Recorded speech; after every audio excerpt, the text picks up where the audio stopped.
Hello mga kapatid, ito yung moment namin ng aking mga Tres Marias, kidos-kidos ko. Ayan, gutom na kami kasi kararating namin dito sa Alaminos, Pangasinan.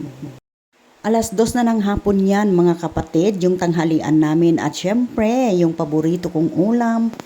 Ayan, igado at saka tinuguan syempre at hindi nawawala yung sili. Ayan. So ito na nga, tapos na kami kumain at syempre magtatanggal tayo ng dumi-dumi sa ating ipin. Sabi ng anak ko, takpan ko daw sa palad ko ang aking bunganga. Pero ayaw ko, sabi ko kasi para may pagtawanan yung mga tao. Sabi ko, tumawa lang ako at tumingin sa kanya. So ito na nga, tumawa lang siya at yung isa naman ay busy sa kadudut-dut. Alam nyo ba ang isang order dito ay dalawang klase na ulam, isang kanin ay 120. Oh my gosh, ayaw ko na sa earth. Marami nang nagsisidatingan na tao na kakain dito. Galing siguro sila sa island. So ito yung bunso ko, tinatakpan niya yung mukha niya kasi takot sa mga tao, takot ma-expose yung kanyang mukha. Hiyang-hiya siya. At alam nyo ba mga ka-reels, kung ano ang naganap sa akin dito? Lumabas ako dito na walang bra. Ayan. O diba?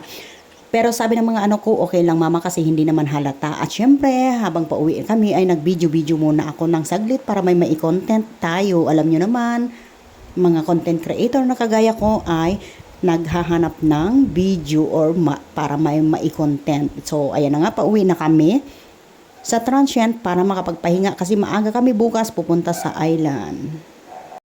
At ito naman yung bunso ko, talagang ayaw na ayaw niya sa camera kasi ayaw daw niya ma-expose ang kanyang pagmumukha. Grabe, hiyang-hiya siya. Hindi naman kapangitan ang aking bunso pero bakit siya hiyang-hiya sa camera at sa mga tao? And then ito, tingnan nyo nga naman ang ebidensya. Malinis ang transient nila at saka pwede kang maglaba kahit anong gaano karami yung damit. So, ayan na siya. Taran, kanya-kanya na kaming pwesto dito.